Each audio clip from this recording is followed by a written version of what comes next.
हम समझते ये इसके पास कोठी है, ये रब का फजल है, इसके पास फॉर्चूनर है, रब का फजल है, हजरत वाला इसके मातहत 100 बंदा काम करता, रब का फजल है। ओ भाई मेरे, रब का फजल अगर दौलत है तो करून के पास नहीं थी, रब का फजल अगर ये ओहदा है फिरौन के पास नहीं था, नमरूद के पास नहीं था।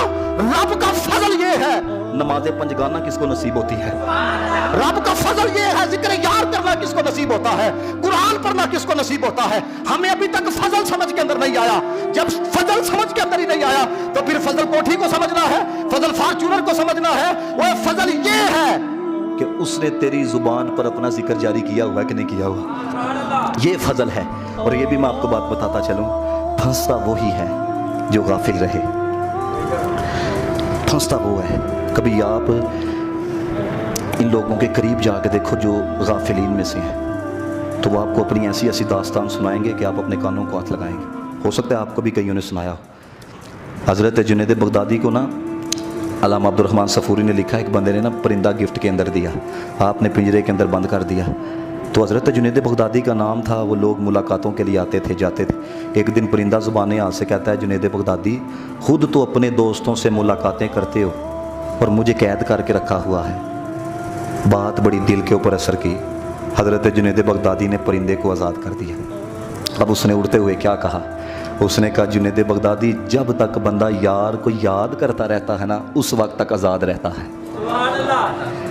जब तक जिक्रुल्लाह करता रहता है उस वक्त तक आजाद। अब परिंदे ने कहा, उसने कहा, जुनैद बगदादी जब बंदा गाफिलीन में से होता है, परिंदा हो जानवर हो, उस वक्त वो शिकारी के शिकार का निशाना बनता है। उसने कहा, जुनैद बगदादी मैं क्यों कैद का शिकार हुआ, मैं सिर्फ एक दिन यार के जिक्र से गाफिल हुआ था, मुझे इतनी कैदोबंद की साउबतों का सामना करना पड़ा है। तो मैं तो हैरान हूं, जो इंसान सुबह भी याद ना करे, शाम भी याद ना करे, रात भी याद ना करे, वो किस हालत के अंदर होगा। आखिरी जुमला जो उसने कहा, आप भी नियत करो, आप भी अपने साथ वक्त, उसने कसम उठाई परिंदे ने।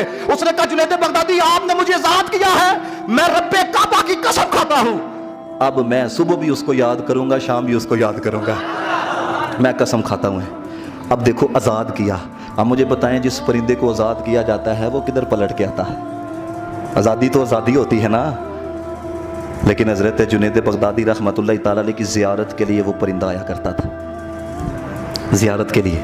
और लिखा है जब दस्तरखान लगता था साथ बैठ के आपके साथ खाना भी खाया करता था, दाना जुगा करता था।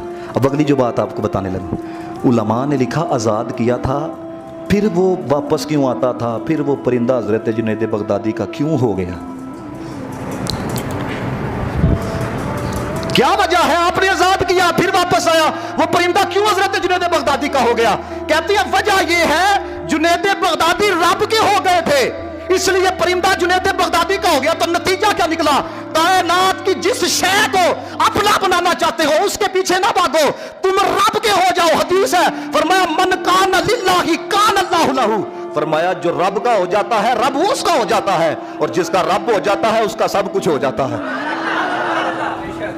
तो ये एक कायदा जब जिंदगी में इंसान को समझ नहीं आता, एक एक चीज़ के पीछे वो 20-20 साल दौड़ लगाता है, ऐसी बात है कि नहीं। तो इसलिए ज़िक्र यार शामिल करो। मैं कल नारोवाल तकरीर करने के लिए गया हुआ था, तो एक नात खान ने बड़े प्यारे लहजे के अंदर ना ज़िक्रुल्लाह करवाया, तो मैंने उस लहजे को कॉपी किया। तो मैंने नीयत कि मैं आप सबको ये करवाऊँगा। अब वो ज़िक्रुल्लाह यकीन जाने इतना सुकून था, इतना मेरा दिल कर रहा था वो बार बार करता रहे। अब वो क्या लहजा था जिस लहजे के अंदर वो ज़िक्रुल्लाह कर रहा था, ला इलाहा इल्लल्लाह, सुकून देखो कितना है, आंखें बंद करके करो बड़ा सुकून आएगा। ला इलाहा इल्लल्लाह, ला इलाहा इल्लल्लाह, ऐ कलमा दीन ईमान साडा, ऐ हो बख्शिश दा सामान साडा, ऐ हो दसदाए कुरान साडा, पढ़े ला इलाहा इल्लल्लाह, ला इलाहा, झूम झूम के करो, ला इलाहा इल्लल्लाह, ला इल्लल्लाह। अब मुझे बताएं।